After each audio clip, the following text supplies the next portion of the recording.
ये आकाशवाणी रायपुर है। छत्तीसगढ़ी समाचार बुलेटिन के संग स्मिता शर्मा के जय जोहार।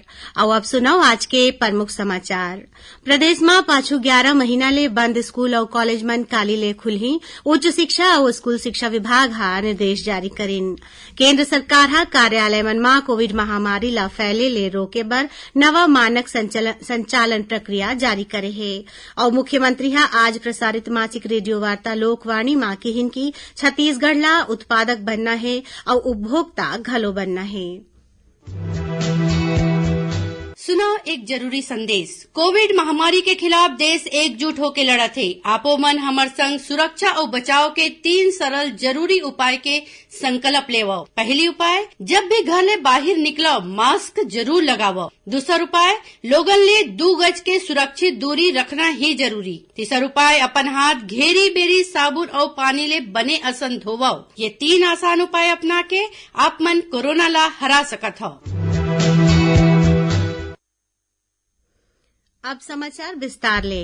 प्रदेश में पाछू 11 महीना ले बंद स्कूल और कॉलेज मन काली 15 फरवरी ले खुलैया है। इस संबंध में उच्च शिक्षा विभाग और स्कूल शिक्षा विभाग हा निर्देश जारी करिन है। प्रदेश में 9वीं ले 12वीं तक के स्कूल मन ला 2 चरण में खोले जाही। ए दौरान स्कूल और महाविद्यालय के कक्षा में कोरोना संक्रमण ले बाँचे बर जारी निर्देश के पालन करना जरूरी होही। जौन विद्यार्थी मन कोरोना के लक्षण दिखाई दिही ओला कक्षा में बैठे बर नहीं दे जाही। वहीं कॉलेज के प्रवेश द्वार में विद्यार्थी मन के थर्मल स्क्रीनिंग घलो करे जाही। संगे संग कक्षा में सैनिटाइजर के व्यवस्था घलो रही। ए दौरान छात्र मन के अलावा शिक्षक और दूसर स्टाफ मन ला मास्क लगाना जरूरी होही। केंद्र सरकार हा कार्यालय में कोविड महामारी ला फैले ले रोके बर नवा मानक संचालन प्रक्रिया एसओपी जारी करे है। केंद्रीय स्वास्थ्य मंत्रालय हा कहे है कि प्रतिबंधित क्षेत्र में चिकित्सा और जरूरी सेवा ला छोड़ के सबो कार्यालय बंद रही। फिर प्रतिबंधित क्षेत्र के बाहर के कार्यालय ला खोले के मंजूरी होही।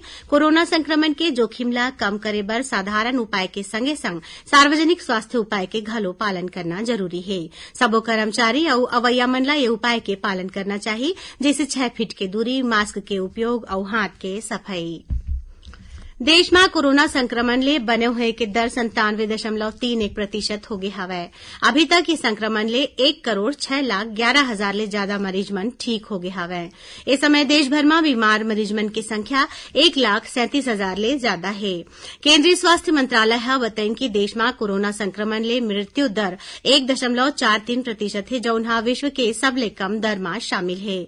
उन्हें मंत्रालय हा यहू घलो बताइन कि अभी तक देश में 82 लाख ले ज्यादा लोगन ला कोविड टीका लगाए गए हवै।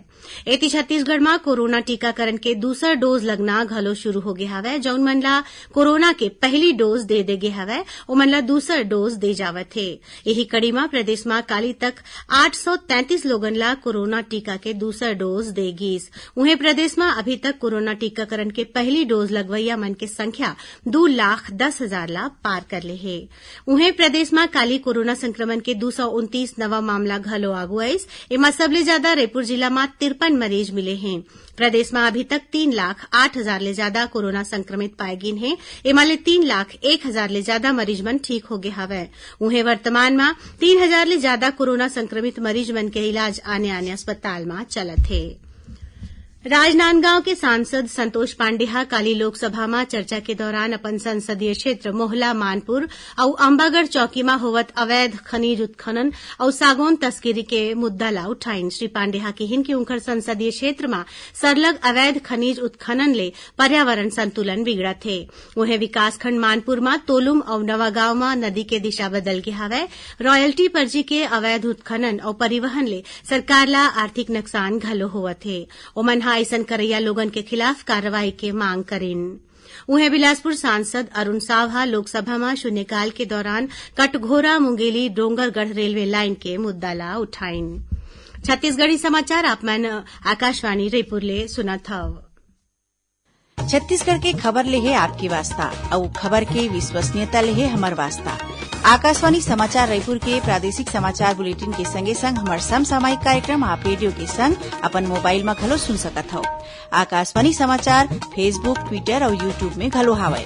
हमार फेसबुक पेज हरे Chhattisgarh news on AIR, Twitter handle CGAIR news और हमार यूट्यूब चैनल हरे छत्तीसगढ़ AIR न्यूज। तो अब रेडियो के संगे संग आपके मोबाइल के माध्यम ले हम आप तक पहुंचत हन। छत्तीसगढ़ के हर खबर पर सुनत रहो आकाशवाणी समाचार। अब आगू बढ़बो बांचे समाचार कोती। मुख्यमंत्री भूपेश बघेल आज प्रसारित मासिक रेडियो वार्ता लोकवाणी के 15वां कड़ी में केहिन कि छत्तीसगढ़ ला उत्पादक बनना है और उपभोक्ता घलो बनना है। उमन केहिन की राज्य के कीमती जिनिस के उपयोग करके छत्तीसगढ़ के लोगन सुखी होवे। उमन केहिन की गांव गांव में ऐसन अधोसंरचना तैयार करे जावत है जेकर फायदा लोगन ला बने मिलत है। मुख्यमंत्री केहिन की नरवा गरवा घुरवा और बाड़ी राज्य सरकार के ड्रीम प्रोजेक्ट है। उमन बताइन की करीबन 30,000 नरवा चिन्हांकित करे गए है और करीबन 5,000 नरवा विकास के काम आगू बढ़ गए हवे। श्री बघेल केहिन की अवैया 5 बछर में राज्य के सिंचाई क्षमता दुगुना करे के लक्ष्य राखे गए हवे और राज्य के नवा जल संसाधन विकास नीति तैयार करे के काम पूरा हो गए हवे।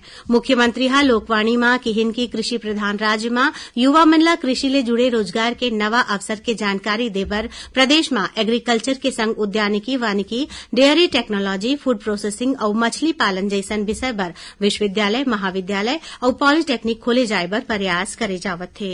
उमन यहो केहिन की कोरोना संकट के दौरान सरकार देखिस कि प्रदेश में और ज्यादा मेडिकल कॉलेज के जरूरत है। जिला देखत कांकेर महासमुंद और कोरबा में राज्य सरकार नवा मेडिकल कॉलेज खोले के तैयारी करत है। मुख्यमंत्री केहिन की छत्तीसगढ़ में पर्यटन विकास के संभावना ला घलो बढ़ाए जावत है। जिला देखत जशपुर बिलासपुर कोंडागांव और सरगुजा में विकास काम चलत है। संगे संग सिरपुर ला ऐतिहासिक बौद्ध पर्यटन स्थल के रूप में जगह देवाए के प्रयास घलो करे जावत है। श्री बघेल केहिन की प्रदेश में मुख्यमंत्री सुगम सड़क योजना लाए गए है जेमा करीबन 2200 ऐसन सड़क बनाए जावत है जौन सरकारी कार्यालय मन ला जोड़ही। केंद्र सरकार केंद्रीय बजट 2021-22 में जल जीवन मिशन ग्रामीण जैसन शहरी क्षेत्र पर घलो जल जीवन मिशन के घोषणा करिन है। केंद्रीय वित्त मंत्री निर्मला सीतारमण बजट भाषण में कहे रहिन कि ये मिशन पर 5 बछर ले ज्यादा समय तक 2,87,000 करोड़ रुपया खर्चा करे जाही। सरकार पिए के पानी पर 50,000 करोड़ रुपया और स्वच्छता पर 10,000 करोड़ रुपया अलगेच रखे हवे। गांव गरीब और किसान मन के घर में पाइप के माध्यम ले पानी देवाए बर बजट के आवंटन में बढ़ोतरी करेगे है। राजनांदगांव की कमला देवी राठी महिला महाविद्यालय में काली 15 फरवरी ले राज्य स्तरीय तीरंदाजी प्रतियोगिता के आयोजन करे जाही। यह स्पर्धा प्रदेश भर ले करीबन 150 खिलाड़ी मन एमा हिस्सा लिही। एती जांजगीर चांपा जिला में बैडमिंटन प्रतियोगिता में आज सेमीफाइनल और फाइनल के मुकाबला खेले जाही। खबर के मुताबिक ये प्रतियोगिता में 32 जूनियर और 48 सीनियर टीम हिस्सा ले हवे। ओती दुर्ग जिला में 20वां छत्तीसगढ़ सीनियर राज्य स्तरीय प्रतियोगिता के आज शुरुआत हुई। अब थोरकुन समाचार सारमा। पुलिस महानिदेशक डीएम अवस्थी रायगढ़ में अवैध शराब बिक्री के मामला में एक जन पुलिस उप निरीक्षक और एक जन सहायक उप निरीक्षक ला निलंबित कर दे हैं। उन्हें एएसपी और सीएसपी ला कारण बताओ नोटिस जारी करेगे है। दुर्ग पुलिस राजस्थान के बांसवाड़ा ले अंतर्राज्यीय चोर गिरोह के 2 जन सदस्य मन ला गिरफ्तार करे है। पुलिस इंखरमंती ले 1.5 लाख रुपया नगद और 4 लाख रुपया कीमत के सोना के गहना बरामद करीन है। बिलासपुर में 31वां बिलासा महोत्सव अवैया 20 फरवरी ले आयोजित करे जाही। महासमुंद जिला के सरायपाली परिक्षेत्र के वन विभाग करीबन 6 लाख रुपया कीमत के 12 घन मीटर खैर प्रजाति के अवैध लट्ठा जब्त करे है। कोंडागांव जिला के फरसगांव थाना में अवैया बेलगांव के 4 पहिया गाड़ी के टक्कर ले फटफटी में बैठे एक जन युवक के मौकाच में मौत हो गए। और मुंबई पुलिस राजधानी रायपुर के एक जन सराफा कारोबारी ला अमानत में खयानत के आरोप में गिरफ्तार करे है। उन्हें मामला में दूसरा आरोपी ला फरार बताए जावत है। आखिर में प्रमुख समाचार एक घाव फिर प्रदेश में पाछू 11 महीना ले बंद स्कूल और कॉलेज मन काली ले खुली। उच्च शिक्षा और स्कूल शिक्षा विभाग निर्देश जारी करें। केंद्र सरकार कार्यालय मन में कोविड महामारी ला फैले ले रोके बर नवा मानक संचालन प्रक्रिया जारी करे है। और मुख्यमंत्री आज प्रसारित मासिक रेडियो वार्ता लोकवाणी में कहिन कि छत्तीसगढ़ ला उत्पादक बनना है और उपभोक्ता घलो बनना है। एक संग छत्तीसगढ़ी समाचार बुलेटिन यही सिरावत है। जय जोहार।